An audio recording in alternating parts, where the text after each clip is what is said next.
Hey there, all you ghouls and goblins. Radio 85.9 proudly presents Horror Zoid with your hosts, Stevie Scares and Natalie Nightmare, talking all things horror from the 80s, 90s, and today. Today's episode is brought to you by Gizmo's Midnight Diner. Treat your gremlin to a meal you'll never forget. Gizmo's Midnight Diner. Happy holidays, everybody, and welcome to another episode of Horror Zoid. I'm Stevie Scares. And I'm Natalie Nightmare. And since it is the holidays and all the festivities that are going on, in fact, we're posting this on Christmas Eve. Yes, we are. So whatever you celebrate this holiday season, we wish it is joyous for you. Yes, absolutely. I hope it's a pleasant one. With the holidays upon us and Christmas Eve and everything like that, we are talking all about holiday horror movies. We've been watching a lot of movies this week, guys. Yeah, we had to brush up on some of these. Some of these either one of us had seen or one of us hadn't seen in a long time, or we just never seen it at all. So yeah, we really had to, this was a little bit more of a studious week for us than normal. I feel like we haven't watched like normal holiday movies at all. No. No Muppets or, the classic Christmas Story.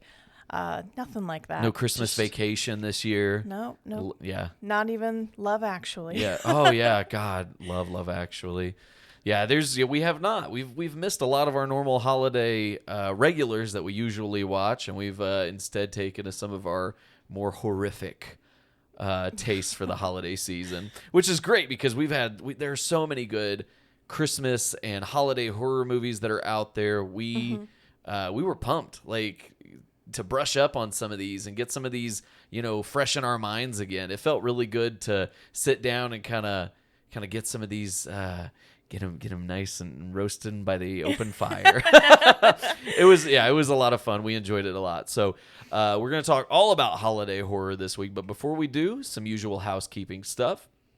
First and foremost, leave us a review wherever you listen to this podcast. Those reviews help boost us and elevate us and push us up the rankings. We want to be everyone's favorite horror podcast, not just yours. So, spread the word, share the wealth. Yeah. Email us at horrorzoidpod@gmail.com. We're always looking for scary stories that we can read on the air.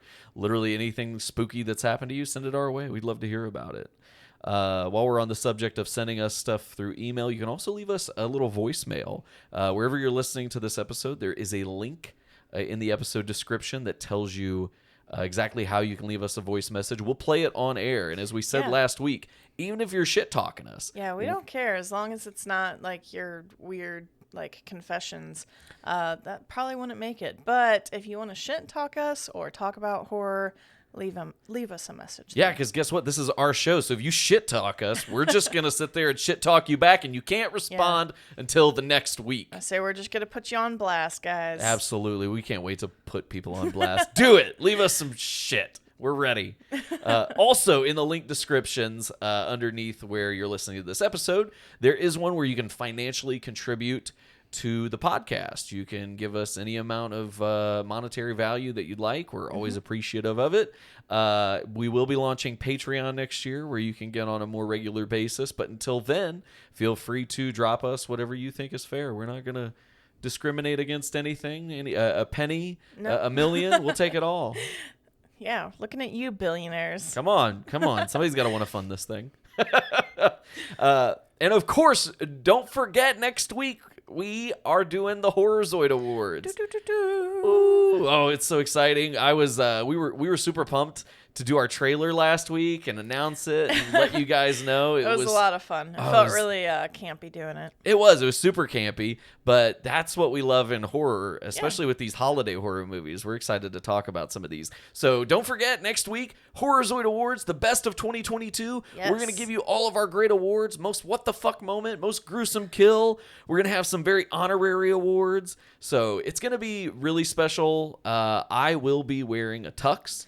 So just so you know, I will be wearing pajamas. That's how we roll around here. That is our attire. Whatever's comfiest. I was to say, at the moment of recording this, we're in the middle of a winter storm, and so we just, we're cozy. Gotta be cozy. The holidays. It's snowy and blizzardy outside, so here we are. Yeah, it's fun. This is what we love about winter, is just being cozied up inside and watching scary horror movies for Christmas time. You know, that's what the holidays are all about. Yeah, I mean, a lot of these I didn't realize were Christmas movies when we started to kind of talk about doing this episode. And there's so many out there that I just had no idea about. And some of these as you said, we rewatched, but I'm excited to get into it. But and we discovered some new ones, as you mentioned. Yeah. We will get to that here at the closer to the end of the episode. Some of these newer ones that come out, we weren't privy to some of these newer ones, so we had to catch up on a lot of these. Mm-hmm. Yeah. So again, Horror Zoid Awards are next week. Don't forget, drop us a line and let us know what you think was the best of 2022. We want to hear your shout outs as well. And then, of course, for everything else, visit horrorzoid.com, where you can find all of our social media and good shit like that and keep track and see what we're up to. Yeah. But we're going to get to some shout outs, and then we're going to get into all of the great Christmas horror movies that made our episode for this year. So, shout outs, first and foremost, on Spotify. Remember, there are questions posted every week and polls, and you can participate, and you can drop us a line, and you can give an answer to the question and answer the polls. And I think it's a good time. A lot of people are having fun with it. But one response we got on Spotify last week was about the episode. Alex Grimm, 1124, another shout out for Alex Grimm. Loving the Spotify replies that you're giving us, Alex. Said, great episode like always. Thank you very much. I really like the intro sponsors you guys do. Those are a fucking lot of fun. Sometimes we'll sit there and plan them out a week in advance. Yeah. Sometimes we'll plan them out like an hour before the show. And it's either way. Like, oh shit, what's our sponsor? We're like, what are we talking about this week? There we go.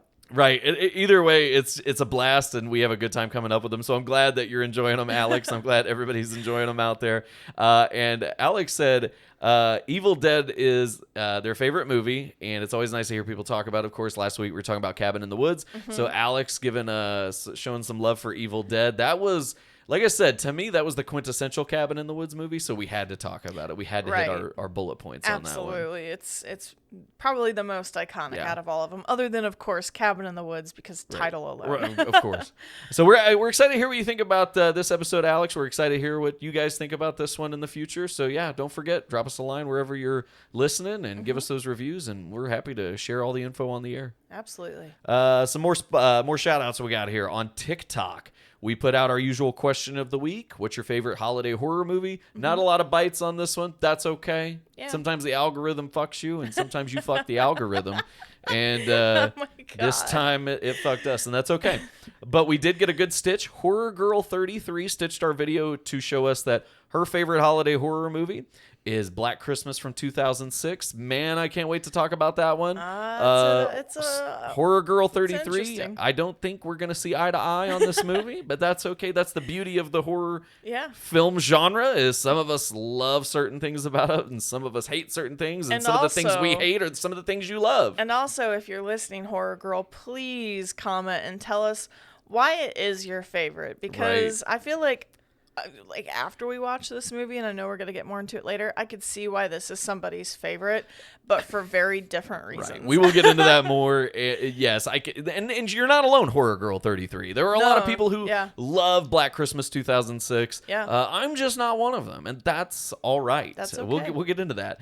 The other shout out we want to give is House of Horror on TikTok commented on the post and said their favorites are Christmas Horror Story or Black Christmas from 1974.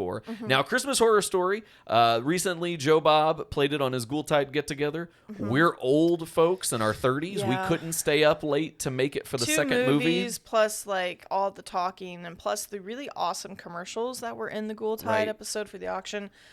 Made it a bit of a longer special. Right. We just couldn't make it. But it's still on our, to finish list. Right. And it will be one we talk about next year. I can guarantee you that. We've got 365 days to watch it for next year, and we're going to watch it, and we're going to tell you what we think about it. It'll be on, I can guarantee you, Christmas Horror Story will be on next year's holiday horror episode. But the other one you mentioned, Black Christmas from 1974, guess what? That's what we're going to start talking about first, because to me, it is the first movie I think of when I think of holiday horror movies. Well, it's also the first for a lot of things. You get the killer POV in the beginning of the movie. A lot of people say this is like one of the first slashers. Yep. It's got a lot going for it. And I was probably a teenager whenever I saw parts of this at a Christmas party.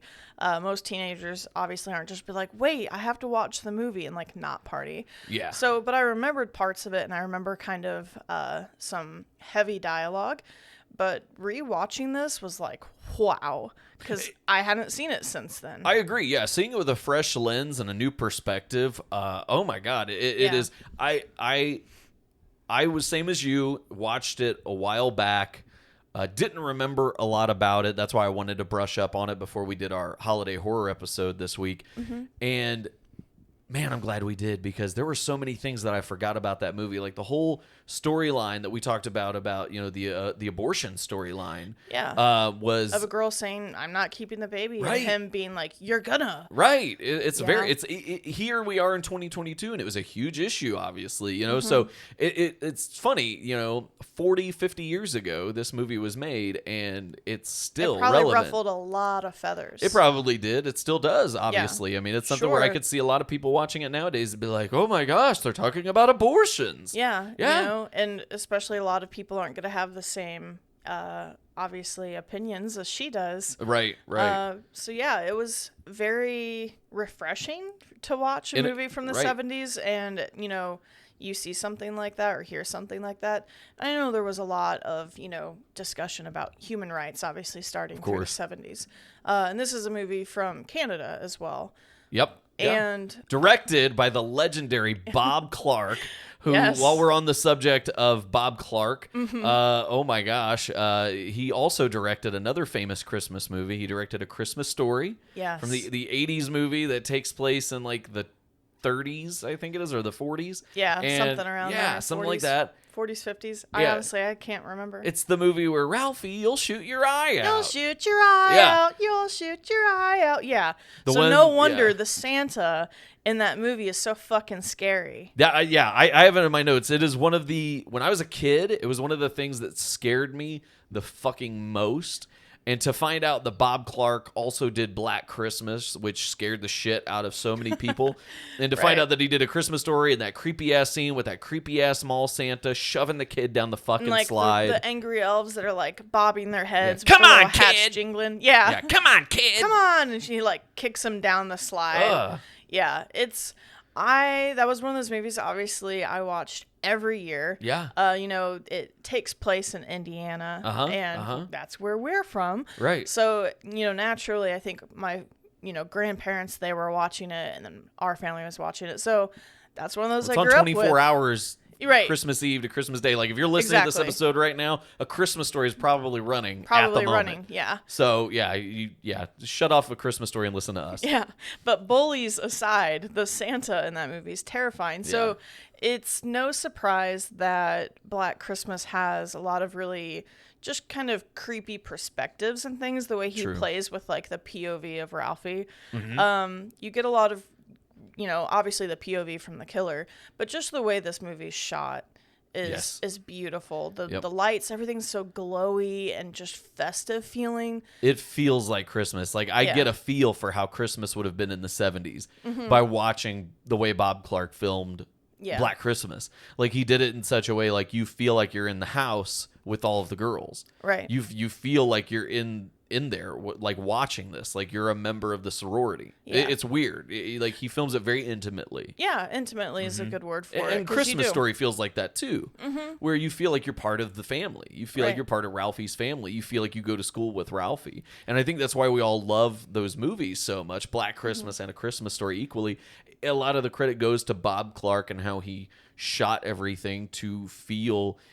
like I forget what movie I described the same way a few weeks ago on one of our other episodes, but Bob Clark filmed stuff like you're there. Oh, we were talking about Midsummer. And Yeah. Hereditary. Ari Aster, yeah, how you feel like You feel like you're at the table. you feel like you're at the table. Yeah. You feel like you're at the festival. Bob Clark does the same thing. You feel like you're at the kitchen table with Ralphie and his family. You feel like you're in the sorority house with Jess and Margot Kidder and all those girls. It's crazy how he is able to film in such a way where you just feel like you're there. It's not first person, but it you feel like you're there. It's Right. really interesting. Well, and it's, there's something obviously with A Christmas Story. It's this very comforting, cozy scenes a lot of time. Like, I love the scene whenever the parents are in the living room and the Christmas tree's on and the tinsel's hanging off of it and the snow's coming down outside. And it's beautiful and it's cozy. But then, with Black Christmas, I was watching it. There were a lot of scenes that I felt like claustrophobic, uncomfortable. Because Right. obviously you get like the bag scene in the very beginning. Oh, I love the bag scene. And right. But there's like these weird, tight, uncomfortable angles that he does, and it's so good. It is. It's so well done. Yes, I agree. And the shots that he uses, because obviously this was the 70s. I mean, there wasn't CGI, so Right. you had to do all of this practical. And when you think about what he was able to do and the way he filmed and the angles that he found, I think that's probably one of the things I admire the most about directors from that time is how they clearly didn't have the same, capabilities with technology that we do now, where you can just, we filmed this, we put a green screen there, we could just drop something in somebody's hand. Right. You didn't have that. So the way he films, like when they kill the house mother, when he kills the house mother, and she's just kind of swinging there with that hook and her fucking chin under her throat there, it's like fucking beautiful the way it's done, and you can tell the reason he like. You can basically tell he had no other option but to film it the way he did, because any Right. other way was going to look hokey and weird. Yeah. But he found the exact right angle to film where she's like fucking dangling by that hook up in Right. the attic. And it's really so good. it's close enough to be able to kind of think about how they would do it, with her on like a harness of some type, Of course. swinging back and Of forth, course. and the prosthetics going through her neck.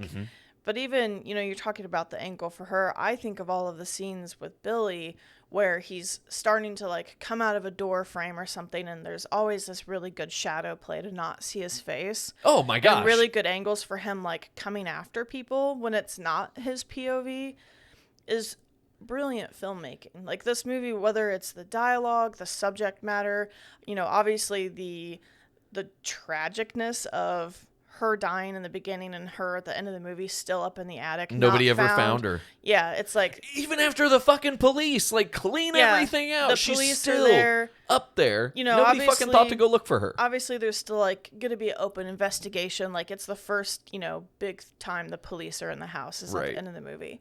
But it's like no one's gone into the attic yet, and she's just up there in that fucking rocking chair, and you can see her in the window so as fucking the sad. camera pans out, and the police are at the front door, and you're like, she's just up there. Just Right. walk out to the street Right. and turn around. You got to might see her. imagine. You got to imagine, and this is the shit I think about after I watch movies like this. That eventually they had like a crime scene sweep, right? Like Right. a team had to come through and clean that fucking place up, right? Sure. Somebody's gonna find that girl within like the Right. next week or two. Exactly. It's She's gonna be found. right. But it's you would still hope that such she'd a- get found right away. Yeah. But yeah, it is. It's that sad closing shot at the end of the movie. Fucking middle of the night, the detective is leaving, and this The fucking dad's like girl- fainted, being taken to the hospital. Exactly.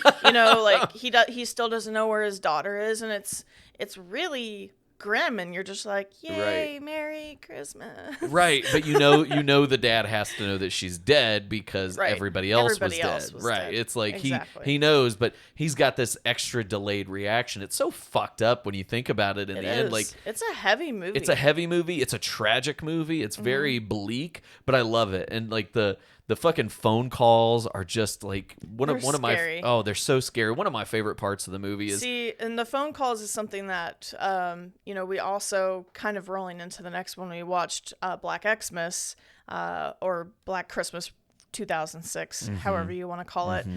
And the phone calls on that one were still really good. Yes. I almost wonder some of it if it was like the same audio because I almost didn't notice a difference, and it probably is not. but it was close enough that I was like, damn, that still sounds really good and really scary. It did sound really good and really scary in both films. And before we transition to Black Xmas, I do want to say that Black Christmas is the original The Call is Coming from Inside the House film. Like, you talk about how influential it is. Oh, yeah. Like, it is the original The Call is Coming from Inside the House. Like we talk about, When a Stranger Calls and how we shit on it and all that. and because that was where I think it got popularized was that movie, When a Stranger Calls. But Black Christmas is really kind of like just pushed back, in my opinion, because everyone's like, oh, the call coming from the inside the house is like When a Stranger Calls. Right. Oh, the first slasher is Halloween and like shit like that. No. And it's like, no, go back. Right. Well, and even John Carpenter and Sean Cunningham both will tell you that the inspiration for Friday the 13th in Sean Cunningham's case and Halloween for John Carpenter was Black Christmas. It was Right. it was what spawned it's the such- slasher genre. I can see why. Right. Like, obviously, someone's going to watch that movie and be like, holy shit, I want to do this, but for Halloween. Right. Or, like, I just want to do this in a different setting and not have it be winter or whatever. Yeah. And, yeah, of course, it's, art inspires art. And I feel Bingo. like this movie is art in every way. It's beautiful top to bottom. Agreed. And you talk about it being pushed back. I think one thing that pushes it back is 1974. It came out. Right. And what else came out in 74? Texas Texas, Chainsaw yeah. Massacre. Texas Chainsaw Massacre. Big, bad, and loud. Well, yeah, and the thing is, like, you see more Black Christmas than you do in Texas Chainsaw Massacre. Right. But because of that name, Texas Chainsaw Massacre. When you talk about, when all the countries that banned this movie talk about why they banned it, it was because of the name. It's The just, Texas Chainsaw Massacre. Black Christmas is just Black Christmas. You can show that anywhere. That's right. not going to mean And anything. it's more graphic, like you said. Right. You see more in Black Christmas than you do in Texas Chainsaw. Whereas you say Texas Chainsaw Massacre, I think party bus scene, like a chainsaw massacre. Of course. Like, right. We but think the of more first what it's come to movie- mean in the last 20 years or so. Right. Right. But that first movie, I mean, yeah, it's got a name, obviously. But it's pretty tame Yeah. for a horror movie. That's what I'm saying. Black Christmas, you talk about it getting pushed back. I mean, it came out the same year as Texas Chainsaw Massacre. It was Canadian, things like that. It had certain things working against it. But I think the legacy lives on. Like, I see so many people this year posting TikToks and Instagram posts and all sorts of stuff about how we're watching Black Christmas. We're watching Black Christmas. So thankfully it gets the respect that it deserves finally, but I agree. it took it a long time. I agree. It's interesting to see the long, interesting road that it's taken here over the last 50 years, including a remake in 2006 that, in my opinion, is hot, awful garbage. It is. And I in hate an saying that. interesting way. It's See, here's the thing that's weird. We just watched this literally like yesterday. And I was really, really vibing with this movie. First off, yes, it is also, in my opinion, shot very beautiful, very artistic. Lots of cool angles, lots of good kills. However, those kills consistently involve eyeballs, and at first I was like, yes, it's kinda cool. He just like stabbed her through the eye socket with the plastic bag over her head. Like, I wasn't expecting it. But then there was more eyeballs, and then more eyeballs, to the point where it's like not every death is going to involve somebody's eyeballs. Like, you can kill them and then take their eyes out, which they do that in some of the scenes. But it's like all the deaths involve the eyes like popping out of the head or being taken out of the head, like during the death. It's like, it's not that it's happening after the death or before the death. It is like happening simultaneously. right? And that's And what I it's said. just Like, fucking one of those weird. first ones, I was like, holy shit, this movie's gonna go hard, because you get the iconic bag over the head and it's pulled back. And then They milk that shit to death too, though. They The do. bag over the head became a fucking recurring theme. Right, and I mean, you kind of, I can kind They of try to make sense of understand it, but why. it's like it's too much of the bag over the head. It's too much eyeballs. Right. And it's just like it was overkill. Right. It was just overkill to a certain point. But it's like the kill with the bag, well, like one of the first ones, and the killer like shoves their eye in and like yanks, and I was like, fuck, this is getting rough. Yeah. But then it's like they're doing it to pull out the eye, and I was like, well, that's fucking crazy. Yeah. And then like the scene cuts, and I was like, okay, I figured that was probably going to be the only like eyeball scene, like Right. bag, stab, eyeball removal. Right. Cool. What do you got next? Brutal way to do a 2000s remake. Right. And It's very then much what are you going to do next? Yeah. And it was just the same. But there was just so much eyeballs, like eating eyeballs and putting eyeballs on trees, which, like, I'll admit, Right. like the weird corpse tree was pretty wild. But the corpse tree was it was wild. The scene at the end where he reveals, like, where Agnes reveals that what she's done with all the bodies, how she's posed them, and how they're all Right. missing the eyes. I didn't dislike it. Like I said, it's we keep coming to these movies. Like last week, we were talking about A Wounded Fawn. It's just these movies where it's like middle. we're in the middle, and it's like I'm more thumbs down on this one, just straight up. I'll be fucking real. I'm very thumbs down about this movie. I'm not thumbs in the middle. I'm thumbs in the middle for a few reasons. And that's okay. And I'll That's say okay. why. First off, I think the beginning is very strong. It starts so strong. It's so strong that I feel like it carries so well. Everything is shot beautifully. And there's even some stuff I actually posted on one of my personal pages, but I loved the one of the characters is like talking about the Christmas decorations. Right. And they're like, does any of this look Christian to you? It's all neo-pagan magic. And she goes into detail Yeah. about the pagan origins of all of the symbology Right. involved with the Christmas holiday. Yeah, because literally Yeah. anything you can think of, whether it's a tree, a wreath, your mistletoe, wrapping gifts, the 12 days of Christmas, it's all pagan. It's all pagan shit. You're right, absolutely right. And she was, and she nailed it right on. It's the birth of the sun. I saw a brilliant TikTok earlier where someone's like, it's the birth of the sun, so the Christians made it the birth of their son. Right. And I was like, oh. SON instead of SUN. Exactly. Yeah, exactly. So there's a lot of things that are said in this movie. It doesn't go heavy on like the women's rights stuff, although there is like revenge porn in this movie. Right. It was like the first movie to involve revenge porn Right. for some So like, strange reason. you know, still kind of like some misogyny bullshit. Right. Just Yeah. in a different way. So there were a lot of things that they stayed very similar with the original. Not that I wanted to, but that I really liked the way they kept it. But fuck, the last like 40 minutes of that movie just goes absolutely bonkers. Yeah. And it's not, for me, it's not that there's too much gore. Again, it's just that it was the same. No, the gore wasn't the Shit. problem. A lot of really cool nods to the original.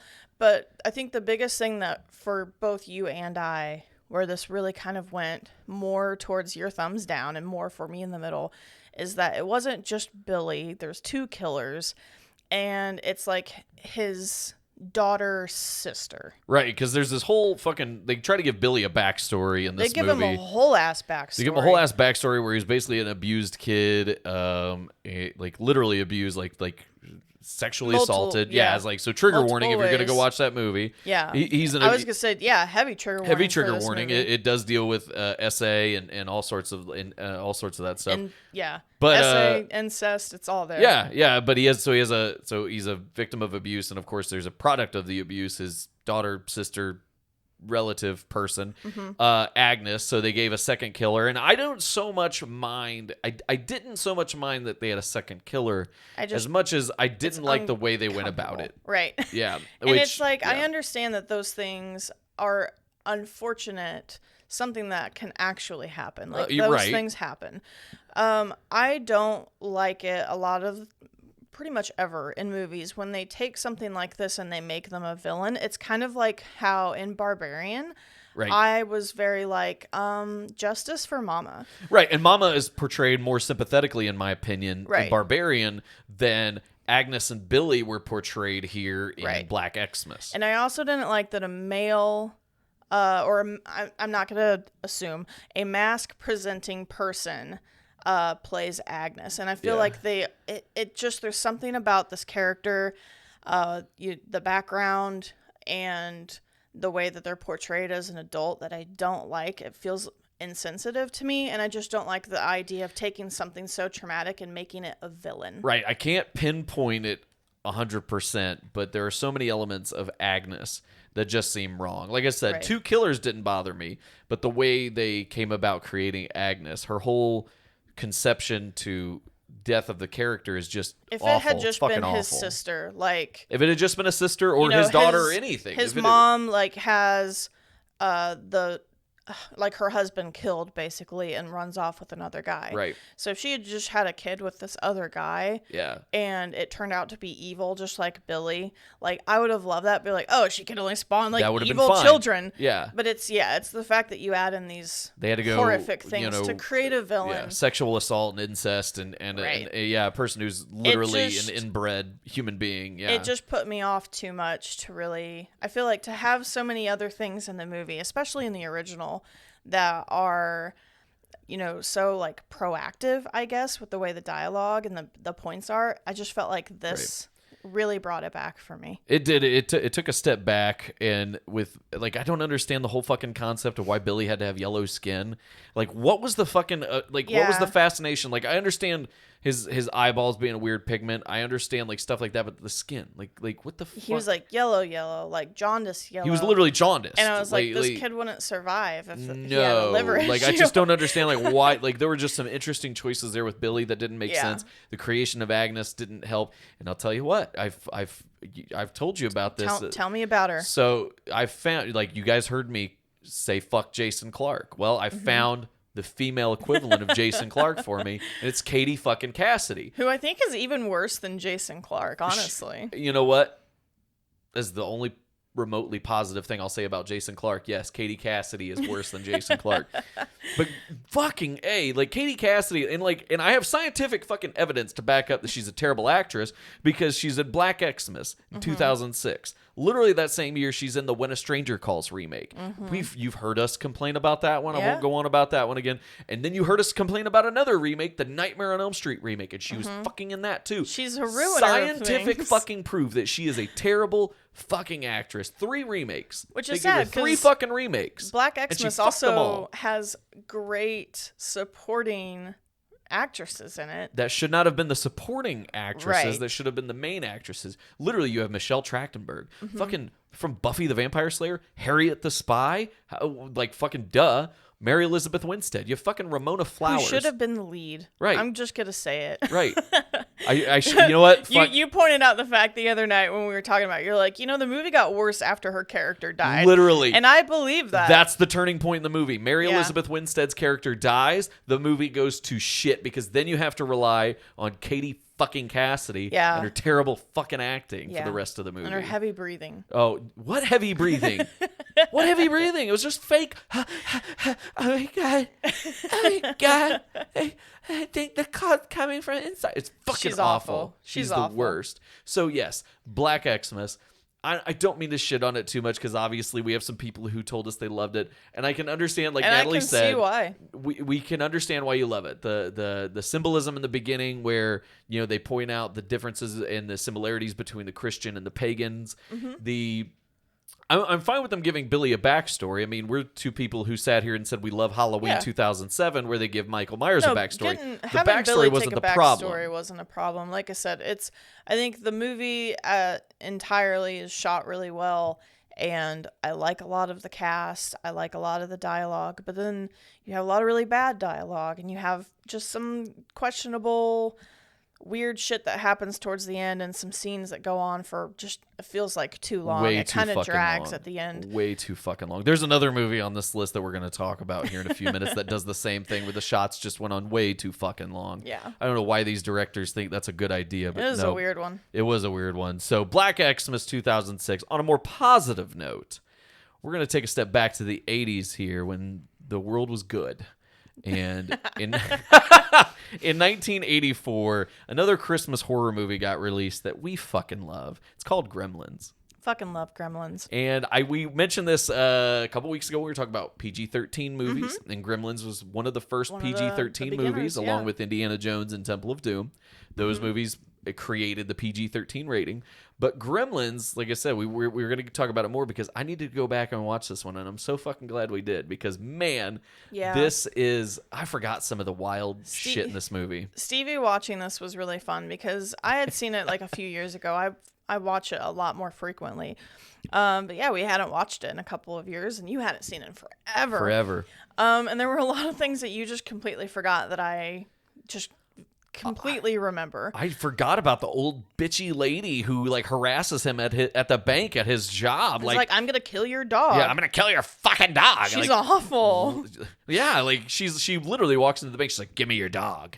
Yeah. Why? Because I'm gonna fucking kill it. Like she doesn't say that. Obviously, it's a PG-13 I mean, she movie. damn near does. But she damn near does, man. It was fucked up. And then there's like the old town drunk who's his neighbor, and it's there's fucking some wild weird movie. characters. The non-Gremlin stuff was crazier to me than the fucking Gremlins. Right. Like, I love the Gremlins, but damn, Well, that there's fucking also- town's weird.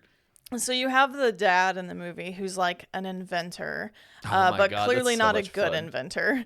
Like he's got this He's little. Tommy Pickles' dad. He is. He's Tommy Pickles' Holy dad. shit. Remember in Rugrats Yeah. that Tommy's dad was an inventor, but he was terrible at it. Yeah. And that's the first thing I thought of when I'm watching this. Like, oh, that's right. He's an Absolutely. inventor, just like, was it Stu Pickles, I think was his name? Stu Pickles. Stu Pickles, I yeah. think you're So right. that's like, I didn't even remember what his name was. I just remember, to me, he's the Stu Pickles guy. Well, I mean, it makes sense because like he's literally showing off this little like pocket thing, and it's like taking a pocket knife where it has like a little screwdriver and a toothpick, but like Right. you add a toothbrush with toothpaste and like cologne and all this other shit. And it's just the weirdest bonkers. Like the orange juice juicer that's in the kitchen, that's like the coffee machine that's like making sludge. Oh, It's just fucking bonkers. It is. But you also get weird dialogue. Like they're kind of not so.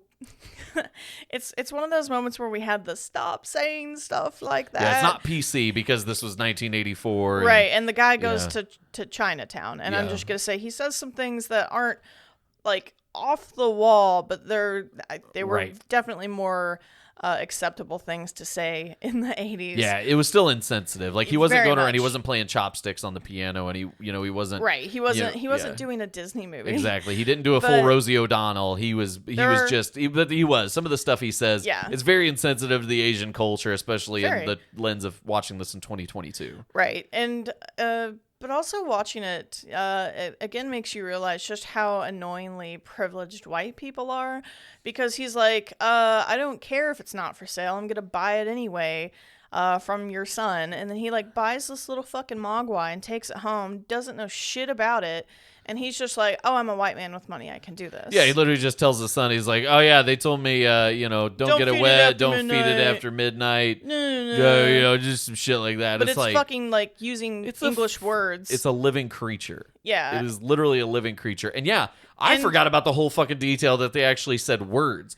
Like, I remember, like, watching this as a kid, and I'm like, oh, it's funny, Gizmo and the Gremlins. But he fucking, like, he says words. Stevie was losing his shit because there's the part where, and I love it, literally he gets Gizmo and takes him out of the little basket because his dad's like, don't wait till Christmas or whatever. And it's like, they go to take a picture, and it's a Polaroid, so it flashes, and you hear him, and he's like, man, bright light. And Light you were, bright, and light you were like, bright. what the fuck? And I was like, yeah, you don't remember? And like, it happens had to a couple rewind. more times through the movie where he's like, bright light, light bright. Light bright.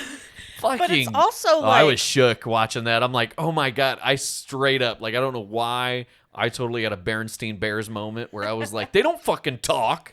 And I'm No, like, they I'm do. watching them use like light bright, whole fucking like, what happened? yeah, and it's like he ends up saying other words and stuff too, but it's also really uncomfortable to watch this movie as an adult and realize how much they exploit Gizmo, because they're literally like, oh, you just add water on it and now you have 7. And he's like, I could make so much money off of this. And he's immediately, the dad's trying to make a product out of this thing. Yeah, it gets into like there's this And, weird like- subtext I noticed about breeding. It's almost like there was this weird statement about breeding animals. And Right. It's really fucked up. Very much so, because they're like, every kid in America could have one of these. And you're like, Yeah. leave Gizmo alone. Like, it's uncomfortable when it happens. Like, you see how painful it is the first time, like, the water gets spilled on him. Yeah. And then he's he got, like, the produces little, these little fur balls that pop right, out of his back little that give us fuckers. the gremlins. Yeah. And it's like, well, I guess kind of gremlins.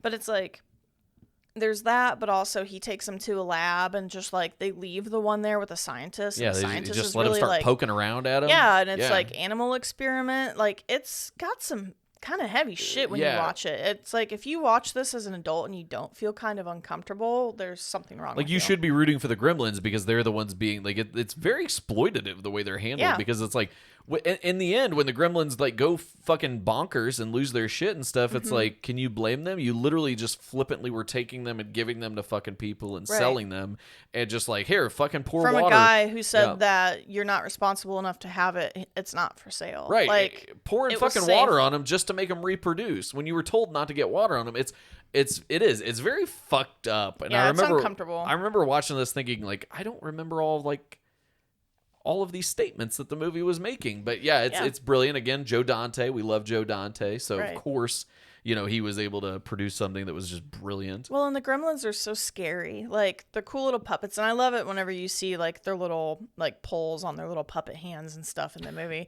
I noticed it on the video that I posted of the kitchen scene where he's like throwing dishes, and you can see a little pole on his hand, moving his hand around. But it's like they're so cool and creepy, and obviously like everybody loves Gizmo. He's adorable. Yeah. But it's one of those things I remember watching when I was so little, and a lot of people kind of associated it with Halloween because it's like these creepy little creatures, but it starts on Christmas. Yeah, it's a total Christmas movie. I've had a few people say, it's like, oh, I forgot it takes place on Christmas. Like, oh, yeah, absolutely. You go back and watch, like, there's Christmas trees, Christmas lights. It's all over the place. Corey Feldman's character. Yeah. Again, you can't watch an 80s movie without Corey Feldman being in it. But Absolutely. Corey Feldman's character works, he's selling Christmas trees. Yeah. For the... wearing a Christmas tree suit. Right, It's he's so a talking Christmas tree. Yeah. I remember he pops up on screen, like, why is that Christmas tree talking? weird. Yeah. It was bizarre. But yeah, Gremlins, a terrific Christmas horror movie, and... God, just fucking so much fun. I love that movie. It's super fun. Another movie we watched, this was on Joe Bob's Ghoultide Get Together. It was Yes. Don't Open Till Christmas, also from 1984. This was a experience. I don't know what to fucking say about this movie, man. This is from England, and like obviously if you watch Joe Bob on the drive-in, he does the drive-in totals and he talks about he does all the stuff you're gonna see in the movie before you see it. Kind of gives you like a little rundown, almost like his version of the does the dog die stats. Honestly, in his own yeah. Joe Bob way. Yeah. But he talks about it. I remember thinking all the stuff he was talking about, like, this sounds like a great movie. Right. And then you fucking watch it and you're like, this is not well made. It's not, but it also changes from scene to scene so quickly that you're never bored. No, it's so fucking fast paced. Yeah. Like, we were actually watching this with some relatives, and they're just like, I feel like I keep watching like a new part of a new movie like every 30 minutes because it's just it goes from it's fucking all over the place. right. It But feels like 10 different movies sewn together. And I remember Joe Bob saying before the movie started that it was directed by 4 different guys. Like, Yeah. it was just one of those Yeah. problematic movies where nobody consistent was on set. Nobody was like, they were just changing directors and all this Right. shit last And minute. you can Yeah. tell. Oh, you can. It's a haphazard fucking mess. But it's an interesting concept here of a guy who's out killing people that are dressed up like Santa because he hates Christmas and he hates Santa, and you kind of find out why at the end there. Yeah. But it's pretty much just one drunk Santa in a dark ass fucking alleyway after another. Right. It's like all these Santas in England, these mall Santas are like alcoholics. So they're always in a Yeah. dark alley. And then this killer just has this great access to them because they're getting drunk and going into alleys. Or trying to hook up with women in cars. Or taking nudie pictures of women for some reason. Or peep shows. Peep shows, yeah. A lot of perverted stuff in this movie. It's definitely got some exploitation to it. Right. There's a very exploitative nature to a lot of this. It's a bizarre flick. I recommend seeing it for yourself if you haven't. Or don't. It's really And- bad. It's really fucking bad. Like, if you But don't honestly, see it, you're not going to miss out on too much. It's one of those, if you get together with people like what we did, and you have Shudder. If you don't have Shudder, what the fuck are you waiting for? Go get it and watch all the Yeah, Joe it's like Bob $6 or shit. $7 a month, and you get all the horror movies your It's heart worth can... it for the yeah. Joe Bob Briggs stuff alone. Exactly. Let's be real. That's really the big reason why But- we have it.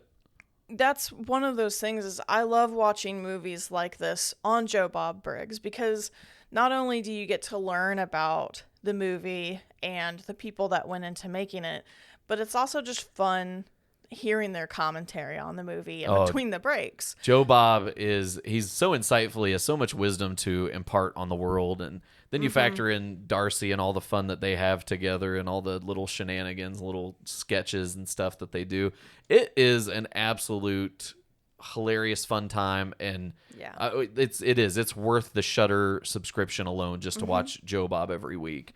Yeah, and it yeah, is. I love when they do these little holiday specials. I know they've done Halloween, obviously. They've done Christmas. They've done Valentine's Day. I can't wait to see what's next. I'm pretty sure that they even did a couple of Leprechaun movies. Oh, they have to. I mean, Yeah, I think they had a St. Patty's special. They have to. I mean, the Leprechaun movies. I can't wait to talk about those. That's coming in March. We're gonna watch all the Leprechaun movies, and it's gonna be our Leprechaun franchise breakdown. I hope you're ready, guys. It's gonna be on like Leprechaun. But until then, another guy who just doesn't like Santa and is honestly literally triggered by the color red. We have Silent Night, Deadly Night, also from 1984. I had never seen these fucking movies till this week. And as far as the first and second one go, they're fucking awesome. And the first one I'm obsessed with. It's going to definitely be one of those I have to watch this movie every year around Christmas. Oh, the first one is an absolute classic. And I saw the first 2 years ago when I was on a big slasher kick, probably like 15 years ago. So long time ago. So I didn't remember a lot about these. And man, I fucking bananas, like from the get-go. Like you literally, Silent Night, Deadly Night, I don't know how to describe it other than the fact that it's just this kid who's traumatized because his parents are killed in front of him by a guy dressed in a Santa Claus outfit. Yep. And then he grows up and like Natalie said, he's triggered by Santa and the color red. And he goes on a fucking rampage and just starts killing people after getting triggered one too many times. Yep. And it's fucking, I don't know, it's fun. It's so much fun. I cannot undersell how much fun this movie is. It's so good. Yeah. I mean, I can't Billy oversell how fun it is. It's a blast. Billy is a delight, let me tell you. Very good looking kid. He was like 22 when he plays him, I think, because we kind of did the math there. But he's playing an 18-year-old who's, got his first job. He's finally away from the orphanage or like mental hospitals or whatever the fuck he's been in.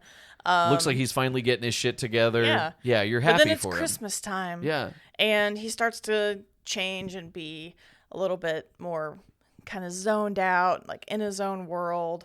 And it's because of all this traumatizing shit from when he was a kid, which they really love to give you flashbacks. Fucking constantly. all, yeah. So we saw 2 of the sequels, part 2 and part 3, and they all show the same flashback to the parents getting killed. Yeah, and that flashback like, is in every fucking scene in the second movie. 30 minutes of Silent Night, Deadly Night Part 2 is basically the first movie, the shortcut version with a little bit of Ricky's, dialogue over it. Ricky gets to add commentary, which Ricky was a fucking infant when his parents were killed, Right. but they basically make it seem like he was so connected to his brother Billy, like mentally, that he can fucking envision this shit because of Billy's stories. Yeah, basically Billy passed along everything to Ricky, which set up the second movie. Because obviously at the end of the first movie, Billy is shot and killed by the police as he's trying to kill Mother Superior for all the trauma that she inflicted upon him when he was a kid at the orphanage. I mean... Something we can all relate to, right? And so Ricky picks up the mantle, and it's this guy, it's this actor named Eric Freeman. And I don't mean any disrespect. I'm sure he's a lovely guy. I've seen him do some interviews. But fuck, man. He's just so over the bad. top. It's so bad in so Silent over the Night, top. Deadly Night, too. I don't know what it is about this fucking guy. Because... And I'm horrible with names. I don't have shit pulled up in front of me. But the guy that plays Billy in the first movie, Yes. fucking amazing. There's something about the way he looks. It just works. I don't know why. He looks like a star. Like we Yeah. talked about that. He has that star quality to him. I mean, he's not the best actor. He's not like a Shakespearean definitely thespian by not. any means, but he does a much better job than Eric Freeman does in Silent Night, Deadly Night 2. And you're right. The guy who plays Billy just knocked it out of the park. He not a lot was asked of him though. Let's be Right. real. Yeah. Because a lot of the movie is he's in the Santa suit and he's just yelling punish as he swings a Punish! fucking axe at people. Right. It's great. It's a Yeah. simple plot, but it's so effective. Whereas Silent Night, Deadly Night 2, this has a cult following and people love it. And I see 100%, and I will say, as far, and I know this isn't a remake like Black Xmas from 2006, but as a sequel, I can see why, and I loved every second of this movie, even though it was so fucking, like, even though we watched these back to back, and when it started recapping and it kept recapping, I was like, God damn it, we could have just started in the second movie and Right. we would have known the whole first movie. But you obviously, really can. Like when like- we were talking about Evil Dead 2 and Evil Dead 1, you don't have to watch the first one. No, Right. Silent Night, Deadly Night 2, you don't have to watch the first one. Right. You'll get all the fucking You things do. you need. You get everything you need, but definitely watch the first one because obviously there's a shit ton of scenes you're gonna miss out on if you don't. But it's even then, like the recapping, like we were sitting there fucking laughing because the way it cuts to Ricky's character. There's a couple scenes where it's like it shows little Ricky like turning his head, and they like splice in these like few frames of older Ricky turning his head, and you're like, because he's just acting it out to the interviewer, the guy that's But talking the way it's to them. spliced together, it's like, are you fucking serious? Did Yeah. they really just have to cut in this older actor? Just like, for what reason? For Right. what fucking reason? Now, I will say there's something about part 2 that I really fucking liked that really made me mad in the first movie.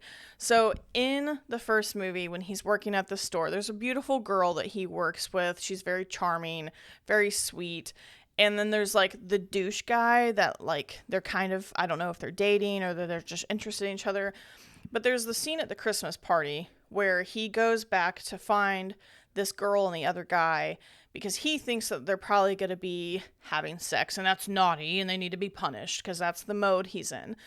But what he walks in on is the guy trying to force himself on the girl. And he grabs him. I love this fucking kill. It's a great kill. Like, this is probably my favorite, where he grabs a strand of Christmas lights and while the lights are still on, like, chokes the guy who's trying to basically assault this woman, one-handed lifts him up above him and just lets him hang and chokes to death. And then this fucking bitch has the audacity to fucking get mad and yell and tell him to get away. Like, I understand it's going to be traumatizing when you see somebody kill somebody, but if a guy was trying to rape me, Yeah, that's what it is. I mean, it is like she's saying he's no. already ripped my shirt off Right. because that's what happens. Right. She's saying no. He's not listening. There's He rips her shirt no off other, and he's like there's reaching no up other her word skirt. for that. No. It was gonna it happen. rhymes with grape. But yeah, he was gonna grape her. He was gonna grape her, But and if, you had to stop. Like, Billy hadn't walked in, it would have happened. Right. So he kills him, and then he turns to her, and she's like freaking out and like, you know, saying that he's psychotic and shit. And then he kills her. But in the second movie, there's a similar scene. oh, it's a very artistic scene too, for some fucking reason. Yes. Where he's like out walking in the It's field. in the middle of the day too. Right. So like the tone's completely different. And this shit happens. And I'm trying to remember what weapon he has. But basically similar situation. Guy's gonna try to grape a girl. And he kills this guy. And the way it's shot, it's back far in the field. He's on one side. You can see the car in the middle of them. And she's on the other side. Her hair is kind of blowing. And she's just like, thank you. And I'm like, and he's just like, thank you. He's just like NBD and just Yeah. walks away like, Yeah. I just killed the guy.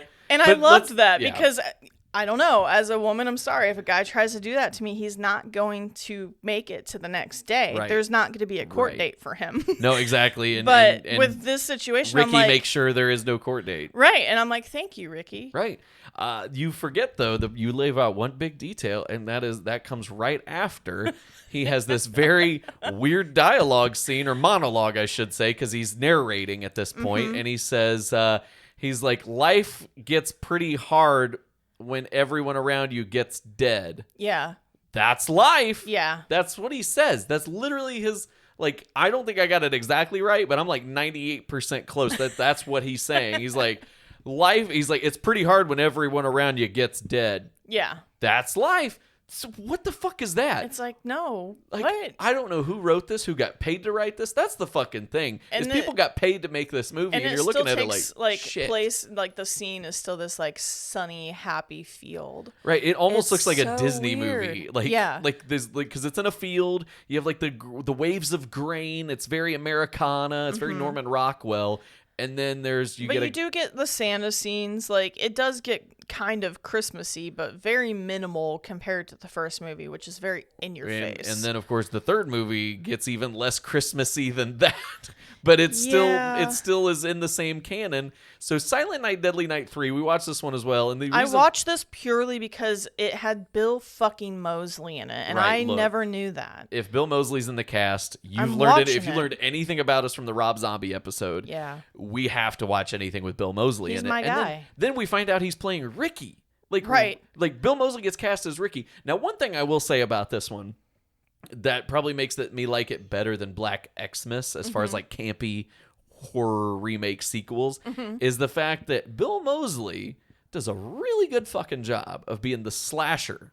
The silent slasher in this movie. Yeah, very much Because so. the whole thing is that He doesn't Rick, say shit until the end. He doesn't. Except for like one word. but it's probably the closest we will ever get to Bill Moseley playing like a Michael Myers type killer. Yeah, 'cause because he's just his kind of- movements and stuff are very Michael Myers, very stiff and He's and, stiff. He just yeah. walks. Like, he literally looks at her running down the stairs, and it's just like, well, better get going. Yeah. Like, he doesn't run. But it's not just Ricky. It's Ricky who's in a coma, who's got this weird fucking sci-fi dome on his head with his brain exposed, and you can see this like sloshing liquid to like It's keep so his great. brain They moist. reconstructed his brain. Right.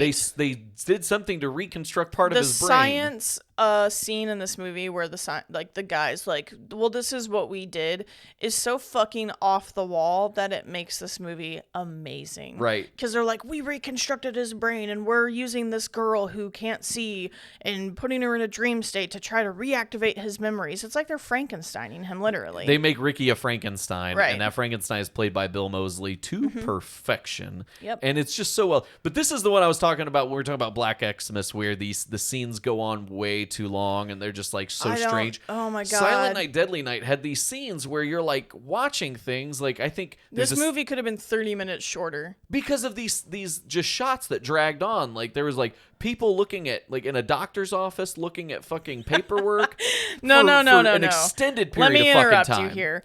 You get so many backstories for characters you don't even need to fucking know about. No. That's ultimately here, because you're talking about the doctor's office, but also there's the coroner guy who's like having a cell phone, like he's on his phone having a full conversation, and it's like, it's shit we don't need to know. Right. It's so bad. And it goes on for like minutes at a time. Like, Yeah. you were talking about like the nurse's office, where the nurse is talking about like how stupid the doors are and shit. It's just the weirdest yeah. fucking scenes Yeah, ever. it would be very nice if we could just wrap these scenes up a little bit faster. Yeah. There was no reason for half these shots to go on. Like, there's scenes in the kitchen, like where they're looking through the house. They're looking for their grandma or their aunt or whatever the fuck she Yeah. is to them. And like they're like, which it's honestly it's clear, but at the same time you just don't care by the time you get to the point in this movie where they're going around the house, they're looking for her. And that scene where they're looking for her goes on way too fucking long. Like, bro, it's not that big of a house. You'd either she's there or she's not. Like, Right. why the fuck do we have to go on this long? The one that killed me, I think, the most is like, think of like taking the slowest little old man in the world, and you film him walking across the street, and then you put that in a movie, and that is like Bill Moseley walking across a room at one scene, and you're like, why do we get this panning shot for so long? Why? It's just, there's so many scenes like this in this movie that we can't explain it. I don't know why we have to have all of this weird information about all these background characters. I don't but know they do. either, but man, fucking like Silent Night, Deadly Night 3, it was a weird movie. If it weren't for Bill Moseley, I would have totally been like, nope, I'm not fucking finishing this movie. It's also called Better Watch Out. It's which is called Better great. Watch Out, which will, again, that's going to come up later as well. So that took place in 1990. We're going to fast forward quite a bit here. I'm sure there was some good Christmas horror in the 90s other than Silent Night, Deadly Night 3, but we're going to jump to 2007 in a movie I have loved for so fucking long, and I don't think it gets near enough credit. And we're talking about P2. this is a new one for me. Natalie Nightmare had yeah. not seen this one. Stevie Scares saw this when he worked at Blockbuster in 2008. You're so cool, Brewster. I'm old as fuck, and I will proudly admit it. Some of you kids are like, Blockbuster, you mean like that show on Netflix that just got canceled? No, fucker. It was a real establishment. It really happened. It was there, and I worked there. And but P2 came out when I worked at Blockbuster, and I remember it was just one of those, I think it had a small theatrical run, and it just went quickly to DVD, and I saw it, and I'm like, are you kidding me? A horror movie in a parking garage? I fucking want to see that. Didn't even know it had anything to do with Christmas, but damn, this is one of my favorite Christmas movies, by far. Yeah, I can see why. Like, watching this one, I was pleasantly surprised. Has a really shit rating, by the way. I mean, I can kind of see why. Is it classic Shakespearean theater? No. But it's Wes Bentley, one of our favorite actors, playing a homicidal maniac night security guard at a fucking parking garage who kidnaps a woman who works at a building that happens to be attached to this parking garage. Like, could you have worse luck than just being attached to the parking garage with a fucking psychotic killer? Yeah. Ah. Here's my thing with this movie. As a whole, every building has emergency exits. No matter if you're in a super secure, everything has to be badged. You know, there's gates going in and out of the parking garage. It's not just one of those garages you can just hop over, you know, a little turnstile and like walk out. I don't care though. There's going to be an emergency exit because if everything's shut down and there's a fire and there's people in there, they have to get out. That would have solved every problem in this movie, but obviously you wouldn't have a movie without that. But it's one of those, I think it's a great idea, don't get me wrong, and it's a simple concept, but it's one with a lot of flaws. I think there's a lot of holes in the logic in the movie, and I get that. I think that's where a lot of the shit ratings come from, because there's so many things in this movie that I'm like, girl, run. What are you doing? Don't be stupid. I would have probably not called a taxi company. If I knew I couldn't get out, I'd call the cops. Yeah, she didn't even test if she could get out of the fucking building, and then she falls asleep like an idiot. Right. It's like, I'm in a strange place by myself. You know, I know you work there, but still, it's like it's the middle of the night. You don't know who's there and who isn't, and she just fucking falls asleep. And you don't see the security guy leave. Like, come on. Yeah, you're. I'm not saying it doesn't have its flaws, but my goodness, some of the good shit that happens in this movie more than makes up for it.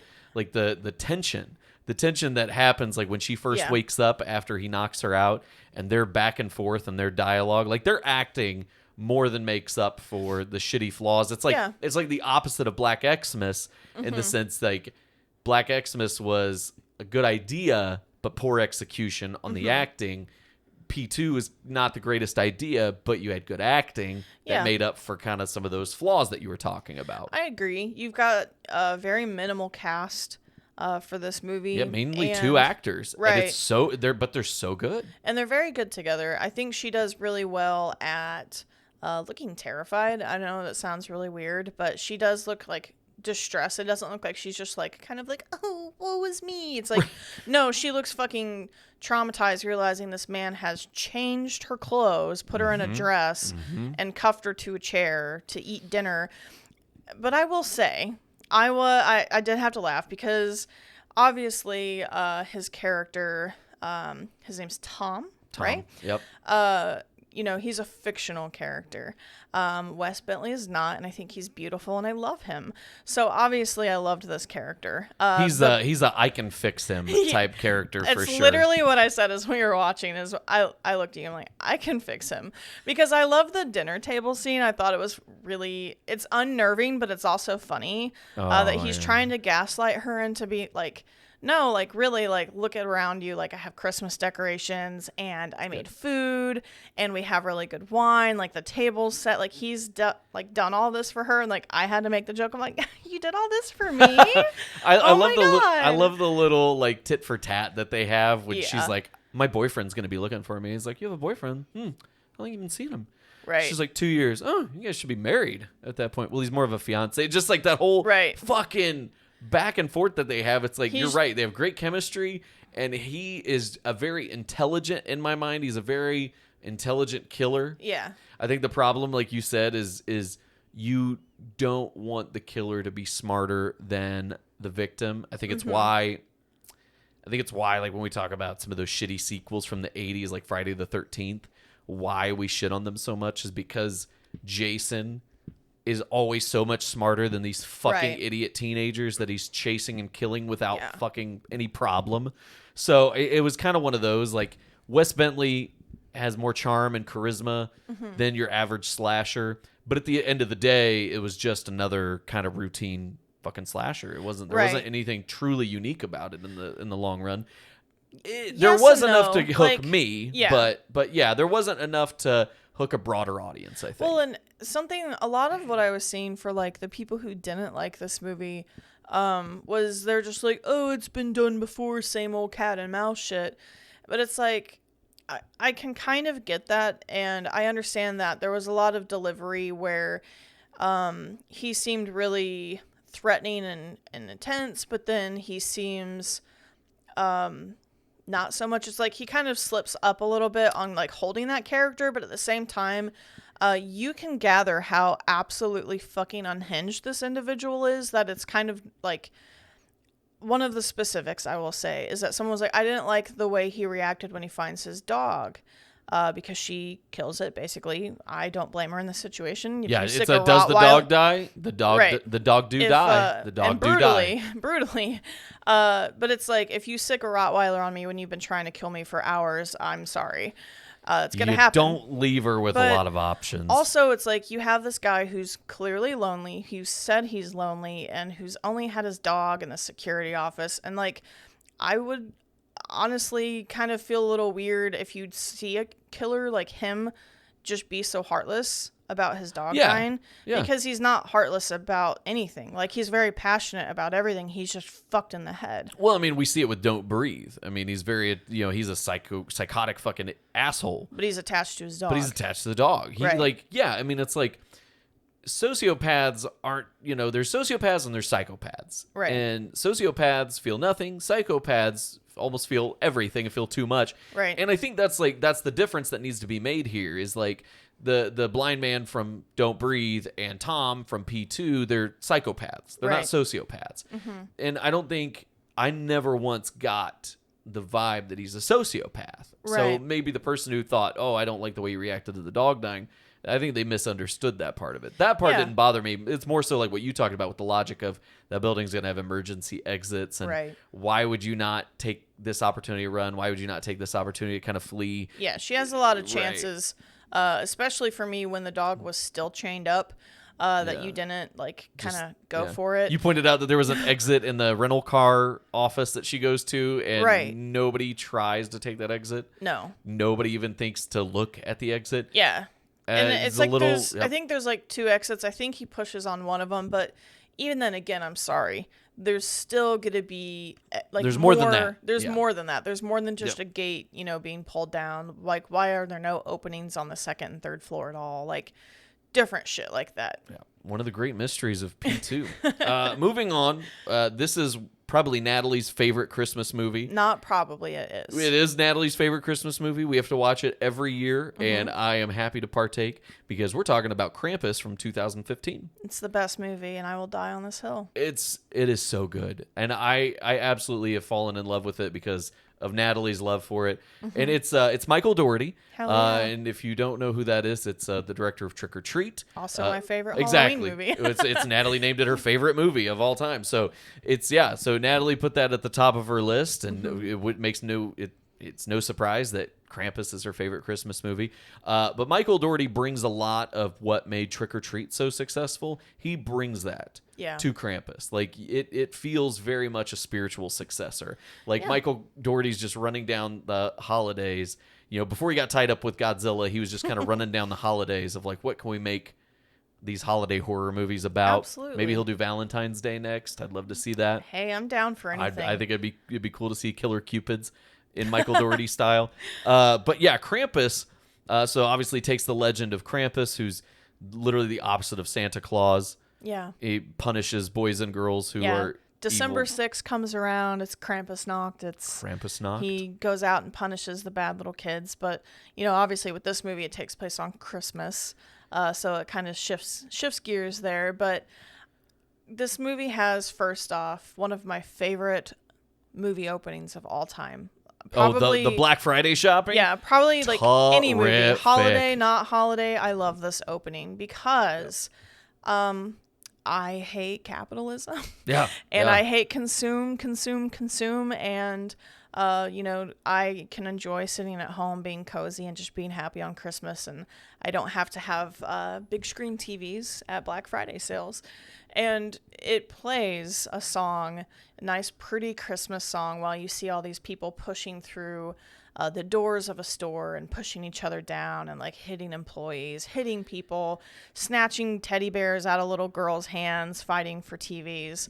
And it's like beginning to look a lot like Christmas, I think, is the song. Yeah, it is. It's very well done. And it's just poetic, beautiful, because obviously with Trick or Treat, he's very like, fucking follow the rules of Halloween or this little kid's gonna eat you. And this is very much follow the rules of Christmas. This is like, don't be a dick and believe in Santa, god damn it. That's all they ask. And that's it. Yeah. And you have this little boy who just wants his family to, kind of be together, and there's lots of weird divides and things. And Toni Collette plays the mom. It's funny how she finds Hell herself yeah. as the mom in Yeah. these families Adam that are Scott's fucked the up. dad. Oh, Adam Scott. Who doesn't love Adam Scott? He's a great one. Like, he is just like, I want him to be my best friend. Right. Like, he just seems like the coolest dude. Yeah. And David Koechner, who is in it, if you don't know him, he's a guy from Anchorman. He played the sports reporter in Anchorman. He played Todd Packer on The Office. I absolutely love everything he's good done. at playing assholes. Oh, he's so good at playing assholes. He's such a good asshole. Yeah. But again, he's another guy who seems like he's just super nice and down to earth whenever Right. you hear him in person.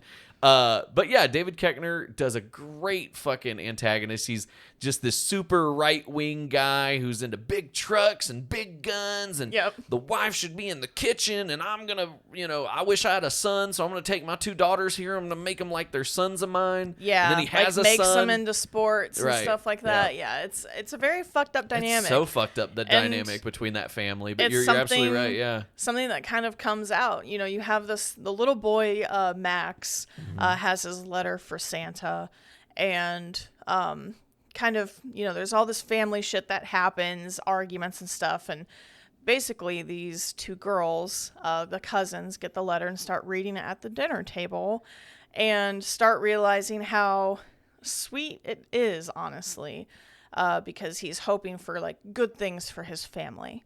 But he's also bringing some hard truths to the table, because he straight up says, he's like, Dad wanted boys instead of girls, Right. And they look right at him and are like, fuck you. Yeah. Dad does not wish we were boys. But And you they can just like, it tell- starts this whole big fight at the fucking table. Right. And it's so, I love that scene. I love that scene a lot. Well, even like for like his aunt and uncle, he's like, I hope that they get more money so they can like do more for this and that. And it's like, you kind of get the idea with them. Even coming in, they're like, I feel like we're forgetting something. Oh, like They literally forget their fucking baby. Yeah. It's so funny. They literally like, oh, the baby, the Right. baby.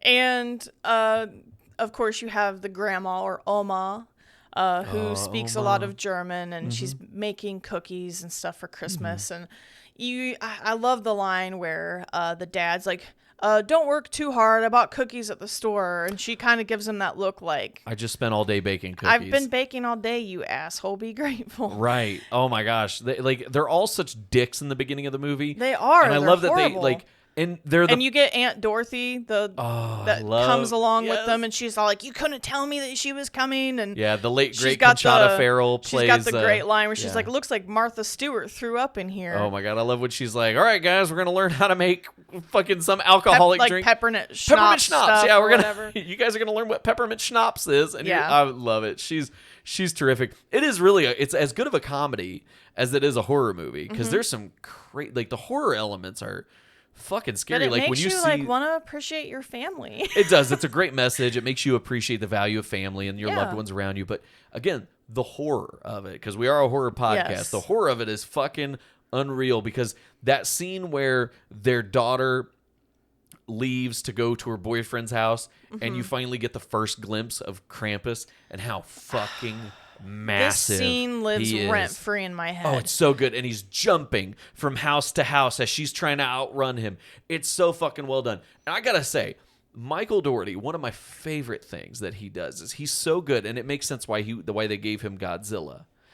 He's so good at demonstrating size.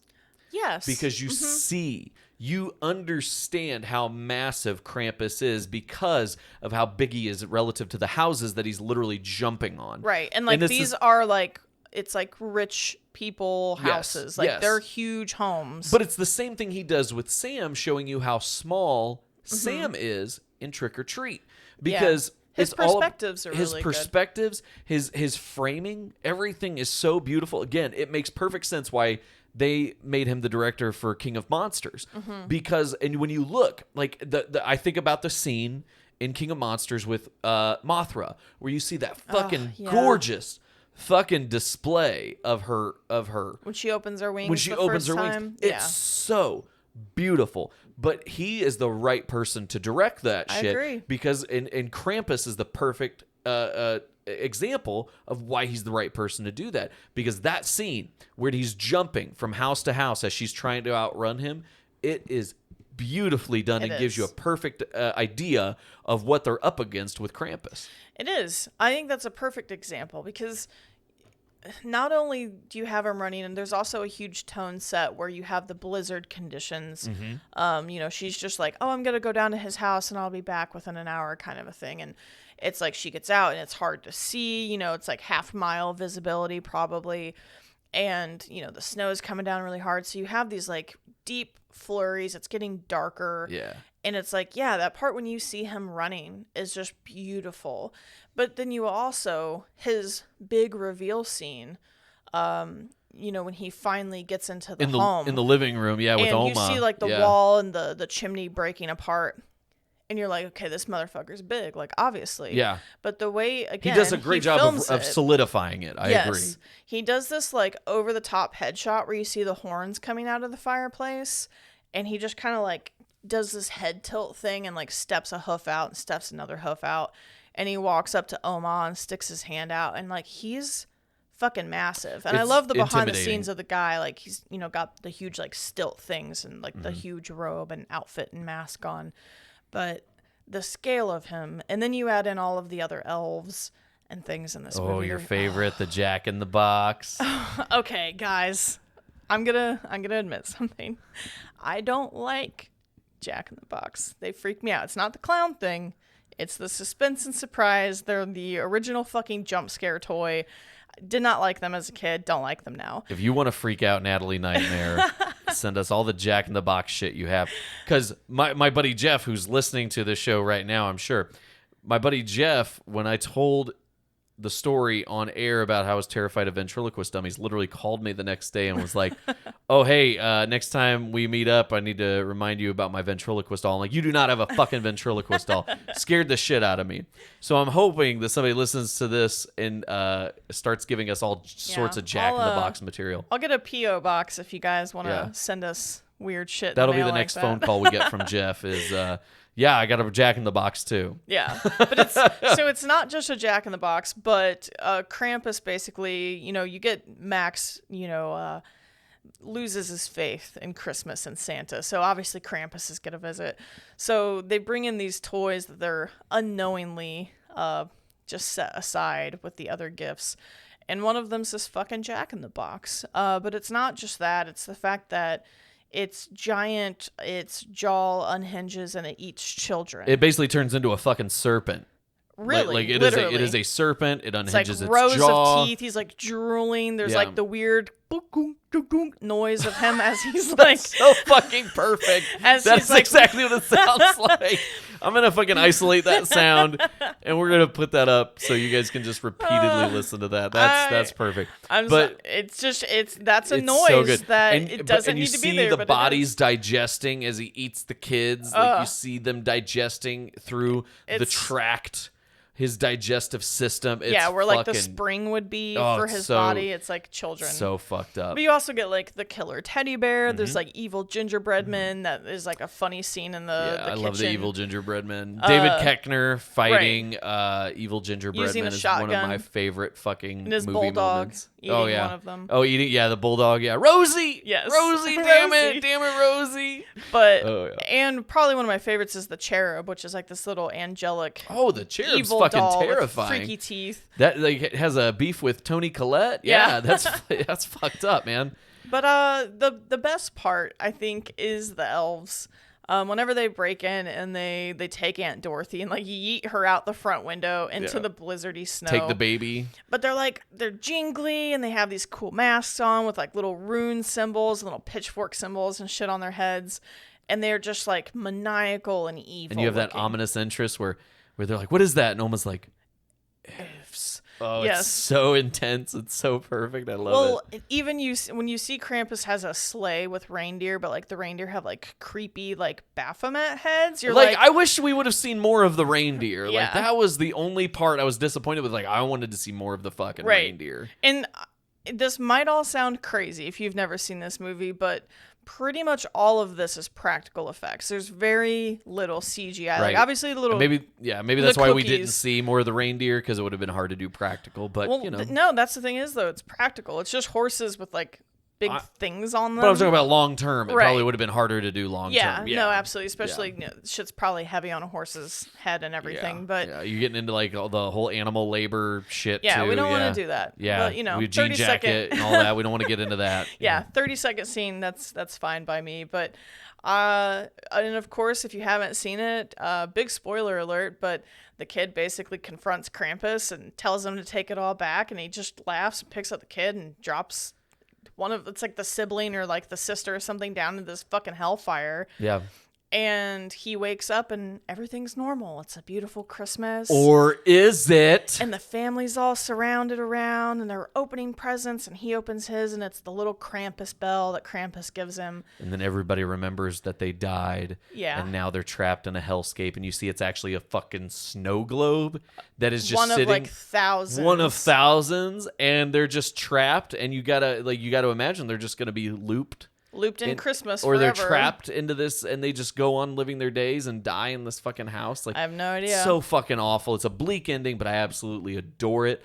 And yeah, if you have not seen Krampus, go out. I just got Natalie for her birthday the 4K Hell yeah. copy, the naughty cut. We're excited to watch that, see what's different about it. So yeah, Krampus, go Yes. watch it. The next movie we want to talk about is from 2016. It's called Better Watch Out, and it is fucking nuts. This movie goes fucking hard. Yes. I thought this movie was just gonna be like a normal like babysitter on Christmas with a home invasion, but it's not at all. I thought it was going to be Home Alone. Yeah, but It's like not. heavy. No, it's not. It's the fucking, little boy being babysat likes the babysitter. like likes and, her, like likes her, and will do anything to like he won't be get with them her. digits, Yeah. and he tries, and that's where the movie gets really fucked up. Yeah, it does. Like once you realize that he wants to get with her in the biblical sense, Yeah. and he And he's, tries like, to, 14. yeah, he Yeah, tries, he tries to kiss her. It's fucking weird. He gets his friend in on like they're basically trying to like scare her. It's like all a big prank. yeah, But then shit gets out of hand and he actually does have to like kill people. yeah, and the main kid, his name's Luke.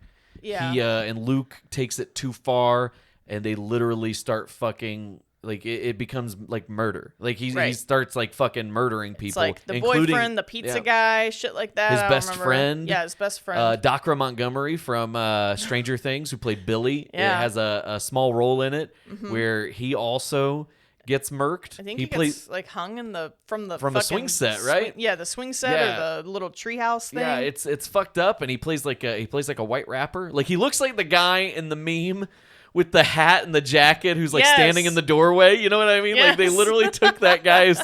I'll have to post it online for you guys to show you what I'm talking about. But he's like the guy in the meme. He's literally dressed just like that. But it's Billy from Stranger Things. Yeah. So you're like, oh Good my old god, Daiquiri, Red He's Power Ranger. He's a very handsome man, but he's dressed like a goddamn idiot. And you're like, Yeah, he what is. the fuck is this? It's But amazing. It's such a bizarre movie. and the kids from The Visit, And the M. Night honestly, Shyamalan movie, are in yeah. it. The brother and sister are in it, but the girl who plays the sister in The Visit is the babysitter, and the kid who's her brother is now the best friend of Luke, who goes into this plot to try to set everything up to scare the babysitter into being his girlfriend or some I shit. think there's some weird shit. It's fucked up. It's fucked bizarre, up. but let me tell you, there's a death scene that makes you realize There's a couple death scenes that are pretty hard to watch in this one. It gets graphic, man. It gets does. fucking graphic. But there's the one specifically I feel like that everyone wants to talk about is like kind of what would happen if this kid was Kevin McAllister. Right, they do the paint cans. They do the paint can, but instead of it like swinging down the stairs, it's just the guy's duct taped to a chair and he lets it swing into his face. So like you actually kind of see it happen. Yeah, where you get that moment where it's the point of impact. His head crushes in from the fucking paint can, and blood is everywhere. It's a fucking massacre. Yeah, this isn't like the cute fucking wet bandits getting hit in the head with a paint can and an iron. This is and like, then they fall backwards like cartoons off the stairs. No. This guy duct taped to a chair, head explodes, he is dead. Yeah, he's There done. are real implications to this kid's fucking antics. Yeah. It's so fucking sadistic and fucked up. Like, and with a really, really good twist ending for this movie too. Great twist ending. Highly recommended. If you like violence, if you like blood, violence, freaks of nature, come on down. Yeah, that's what Better Watch Out has. Yeah. And it's worth every fucking second. Like, I love that movie. Just get ready to like cringe. It's a cringe-worthy, uncomfortable movie. It is. That's as best as I can say it, but it's a very scary, good Christmas movie. Yeah, the next one we want to talk about is not as cringeworthy. It's actually really fun. I cried watching this movie. It's such a sad movie. We're talking Anna and the Apocalypse from 2017. It is, if you saw on Instagram, I posted something that said we're going to be talking about holiday horror, and I said we have zombie High School Musical. And that is the best way I can describe this movie. It's zombie High School Musical because it's a musical, because they sing. And literally since we watched it a few weeks ago, like there is not a day that goes by that the soundtrack doesn't get stuck in my head. Yeah. The songs are fucking infectious. They stick out more than others, but they just really stick with you. It's so good. It's such a good movie. And you're right. It's fucking sad. It's hard because it's zombies. And as we learned from Train to Busan, if you really want to fucking make an impact on people with zombies, you got to have like an emotional connection there. Right. They really pull on that fucking emotional connection. They do. You attach really well to all of the characters in this movie from the get-go.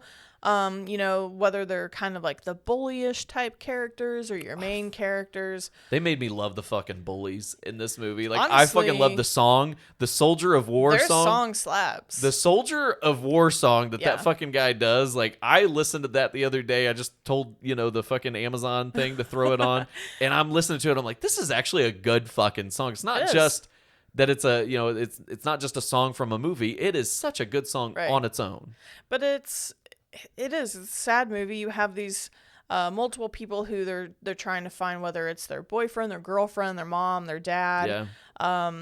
And they can't make contact with them. Things are going down. People are losing, their cell service, things like that.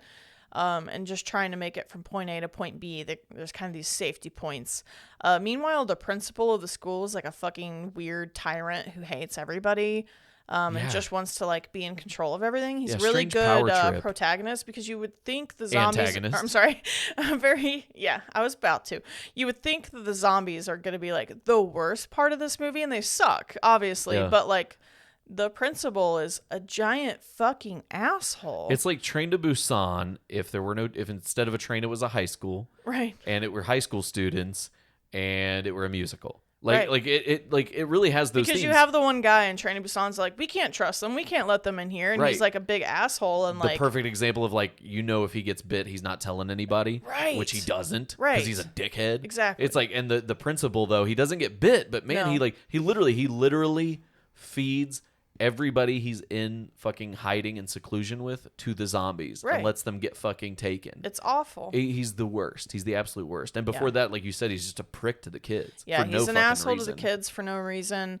That's why like the bullies are probably the least the least Right. worrisome in this whole That's movie. why they were able to be endeared so much, is because that the principal makes them look like fucking nothing. Right. Like they're bullies, yeah, but the principal's way worse.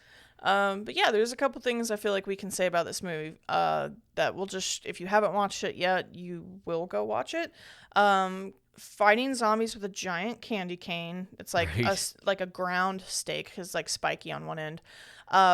Zombies in a ball pit, and Bowling alley, great Bowling scenes in alley. the bowling alley. Yeah. I love that. I love the when they're defending the bowling alley from the zombies.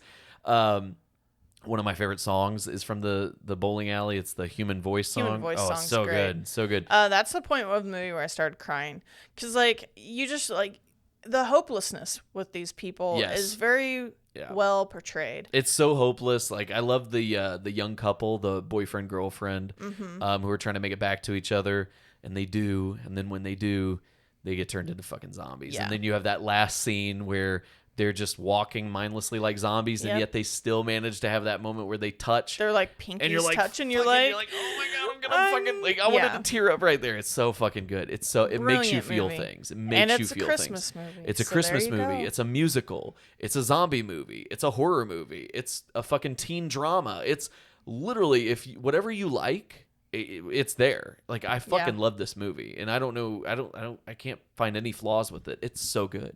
yeah. So good. The last movie we want to talk about on our list today, Natalie has been dying to talk about this one, and me This too. one's been killing me. Yeah. Because like it's a cabin in the woods. We could have talked about it on Cabin in the Woods. Like It's a there's slow so many things. burn. It's a slow burn. It's a it encapsulates a lot of different things into Yes. it, but ultimately, it's a fucking Christmas movie. And it's The Lodge from 2019. This had a kind of a limited theatrical run as well. We actually didn't. I think we saw it in the beginning of 2020. Yes, right this before was the one pandemic. of the last movies I think. I think if it was not the last. I think it was the last movie we saw before the theaters pandemic. got shut down, and we had to cry and watch things at home because the theaters are like our happy place. Yeah. But We don't like to go out into the world too much, but one of the places we do enjoy going out to Is the where world we is don't the quite movie have theater. to interact with Exactly. Yeah, we get to interact with movies, not people. Yeah, but the Lodge is a heavy trigger warning movie. Yeah. Whether it's another religious unaliving, trauma. religious trauma. It's Yeah. probably why I love this movie so much. But you have this really kind of fucked up, broken family where there's a divorce, there's a suicide. I gotta stop you right there because that fucking suicide scene alone Yeah. is one of the most. First off, it's Alicia Silverstone. It's Alicia Silverstone, exactly. But my fucking god, that scene. I don't mean to spoil this, but it's just one of the most beautiful scenes I've ever seen in a fucking movie. She literally sits down at the fucking her dining room table alone Like by reading a herself magazine. after the kids have just left with their dad. And she's got the TV going, I want to say, and she's just sitting there, and it's just very calm and it's very quiet. And then out of nowhere, she takes out Drinking wine. she takes a gun and shoots herself in the fucking head. And Yeah. you see every fucking second of this scene, and you're just like, what the fuck just took place? Yeah. It's And that's so fucking. It just like, what the fuck? It's shocking. It's one of those.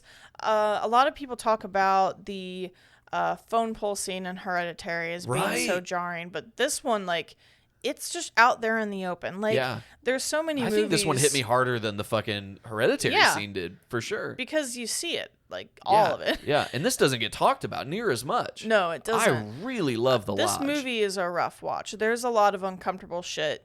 Because even besides that actually happening, there's like simulations of suicide later in the movie where like the young boy acts like he hangs himself. Yeah, he pretends to fucking hang himself. But basically it's so these weird how it's kids- done too. Yeah, it is. It's fucking. Like yeah, the thought process behind it alone, and then like they even go to the point where they like so basically the main girl in the movie played by Riley Keough, who we've talked about before. We love her. She is she goes away after the suicide of their mother. She's dating the father of these two kids. Their mother just committed suicide, and the father thinks it's going to be a good idea to take them out into their house out in the middle of nowhere for Yep. Christmas. Go to the lodge for Christmas. Their lodge for Christmas. And it's like them meeting her. And so it's a really weird, uncomfortable scene because first off, they're still grieving over the loss of their mother. Yeah. And then you have that angst of like, I don't want to like her. She's not my mom kind of situation. Right. You know, he's like You're a trying teenager. to replace my mom. You know, the sister's the younger sister, and yeah, so they have to go away with this woman, and they basically decide they want to make her run away. Like they want to ruin the relationship that they have together. Well, they want to make her go crazy, but I don't think they fully understand. They obviously don't understand what Right. that entails because she has this religious trauma. They find out she was a member of a cult yeah, they when like she was see younger. videos on like the laptop or something Yep. of these videos. And yeah, she was part of a religious cult where there's videos where clearly Yep. there was a suicide pact of some kind, or even them killing each other. Yeah. And she is a survivor of this Yeah, cult. she's a survivor of the cult. Like we see all these documentaries every day about people who survive cults. She's one of those ladies.